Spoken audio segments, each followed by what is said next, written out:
V 4. Mojžišovej 24. kapitole v 17. verši čítame: Výjde hviezda z Jákoba, povstane žezlo z Izraela. Milí bratia a sestry, pred niekoľkými dňami sme prežívali vianočnú atmosféru. Prežili sme radosť, lásku, pokoj. Boli to iné Vianoce ako všetky doteraz. Túžili sme byť spolu aj so svojimi najbližšími, no pre pandemické opatrenia sa to nedalo v takom rozsahu, ako sme zvyknutí. Stretnutia rodín patria k Vianociam, no počas uplynulých Vianoc chýbali. No i napriek tomu nám z Vianoc zostalo to najpodstatnejšie, radosť z narodenia Mesiáša. Na Nový rok sme si prijali veľa šťastia, zdravia a Božieho požehnania. Prianie, hlavne zdravie, to sa objavovalo najčastejšie a oprávnene. Máme očakávanie, že celosvetové očkovanie zastaví šírenie vírusu COVID-19, no zároveň prosíme o Božie zmilovanie a Božiu pomoc, aby On viedol lekárov a zastavil epidémiu. Rok sa rozbehol a práve aj tých niekoľko dní mohlo otestovať, či som svoje tohtoročné Vianoce prežil naozaj, alebo ostalo len pri povrchnej vianočnej atmosfére. Čo z toho, ako žijem, ako vnímam a prežívam Vianoce, bolo skutočne moje úprimné prežitie a čo len povrchná atmosféra? To nádherné požehnanie, ktoré Pán Boh dáva ľuďom vo svojom synovi, ostáva kdesi mimo, často veľmi vzdialené. Smutné. Pre koľkých sú Vianoce spojené s hektickými prípravami a potom príde akési sklamanie, pretože s odídenými Vianocami odišla aj vianočná slávnostná atmosféra. Čo je dôležité na Vianoce? Správne prežiť Vianoce znamená čo najviac osobne prežiť, pochopiť a prijať to, čo veľké sa stalo. Že sa Pán Boh stal človekom, že prijal ľudskú podobu, aby nás láskou dokonalou, láskou obetavou, láskou prenesmiernou miloval a svoj život na vykúpenie z otroctva hriechov nám daroval. Na úvod sme počuli krátky úryvok z Božieho slova. Je to slovo zachytené v 4. Mojžišovej v 24. kapitole v 17. verši. Izraelský prorok Balám predpovedá víťazstvo Izraela v boji proti pohanskému kráľovi. No v tomto proroctve je aj táto veta, ktorá veľmi presahuje len tú situáciu, kedy to bolo povedané. Neskôr po celé stáročia sa Izraelci vracali k tomuto proroctvu. Toto proroctvo bolo smerované k Mesiášovi, ktorý sa mal narodiť. Slovami proroka: Výjde hviezda z Jákoba, povstane žezlo z Izraela. Tá hviezda tu spomínaná nám iste pripomenula hviezdu, ktorú traja mudrci od východu videli, ktorá ich doviedla do Betlehema. Títo traja učenci, zrejme z Babylona, pozorujúc oblohu, naozaj spozorovali novú hviezdu, ktorá ich zaujala. V ich zemi kedysi dávno žil v babylonskom zajatí národ izraelský, pred 700 rokmi.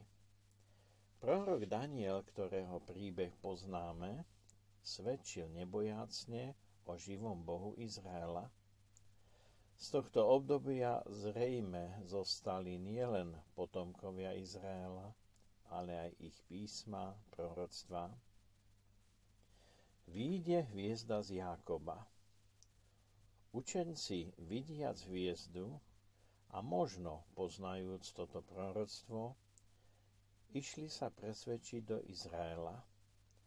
Najprv prišli do Jeruzalema a u kráľa Herodesa hľadali narodeného kráľa, kde inde ako na kráľovskom dvore v Jeruzaleme. Herodesovi radcovia poznali proroctvo, že Mesiáš sa má narodiť v Betleheme.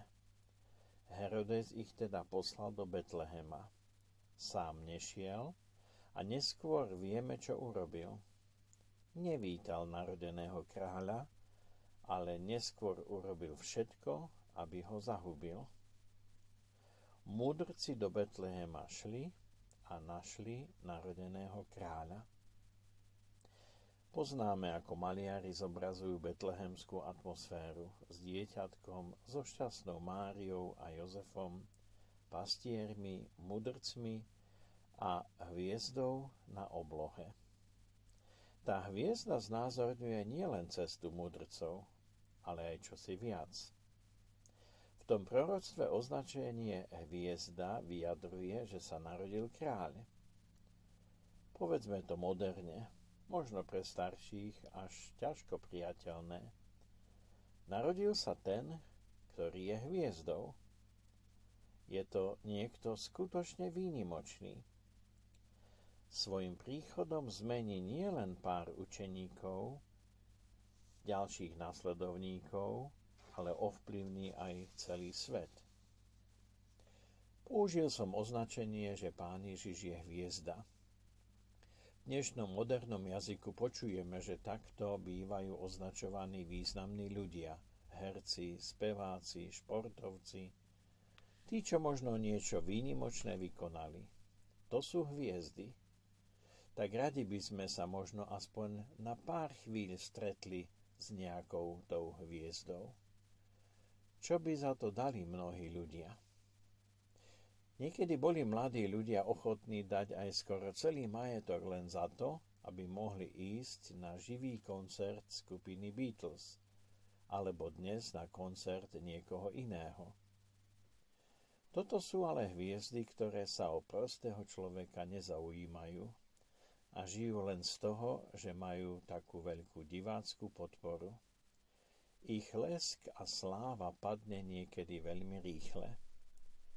Niekedy počujeme aj správy o tom, že hviezdu na hereckom nebi vystriedala nová hviezda.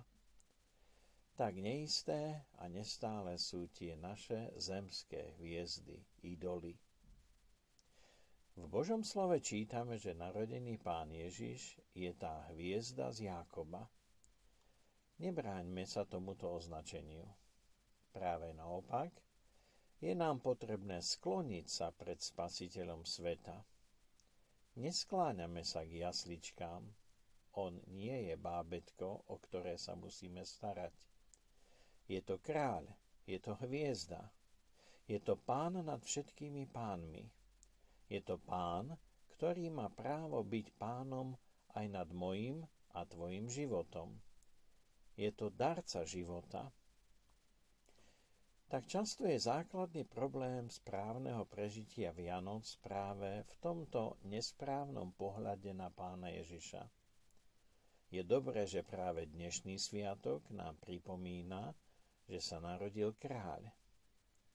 Aj v tom, že múdrci odovzdali dary, ktorými si uctili narodeného kráľa. Vidíme aj my v tom ten správny postoj. Vidíme v ňom toho, kým on skutočne je. V prvej kapitole Kolosenským čítame: On, Pán vesmíru, v ňom bolo všetko stvorené, viditeľné i neviditeľné, tróny, pánstva, kniežatstva, mocnárstva. On je pred všetkým a všetko v ňom má svoje bytie. V čom videli súčasníci Pána Ježiša na Ježišovi, že je iný ako ostatní rabíni? Keď Pán Ježiš začal verejne účinkovať, tak hovoril ako ten, ktorý má moc. Jeho slovo bolo sprevádzané zázrakmi. Mal mnohých poslucháčov, ale len tých, ktorí aj zachovávajú jeho slovo, nazval múdrymi staviteľmi. A tých, ktorí počúvajú, ale neposlúchajú, nazval bláznami. Pán Ježiš nielen hovoril, ale aj konal ako skutočný Pán. Kritizoval prázdnu tradíciu a najmä nesprávny výklad starého zákona. Ktorí to nechceli počuť, tak ho odmietli a neskôr dali ukrižovať.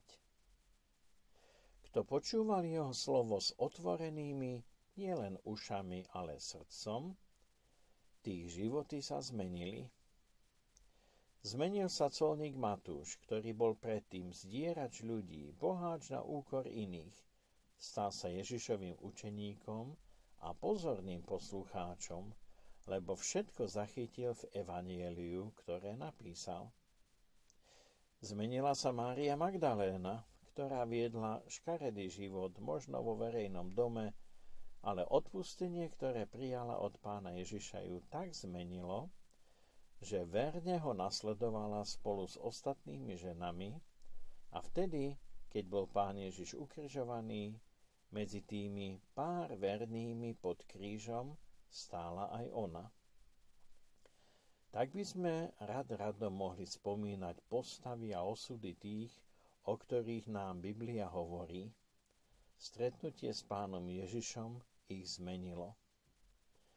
Ak pozorne čítame Bibliu, tak nie je to bezbranné dieťa, ale Pán Ježiš svojim slovom a neskôr skrze pôsobenie Ducha Svätého mocne zasiahol do ich života.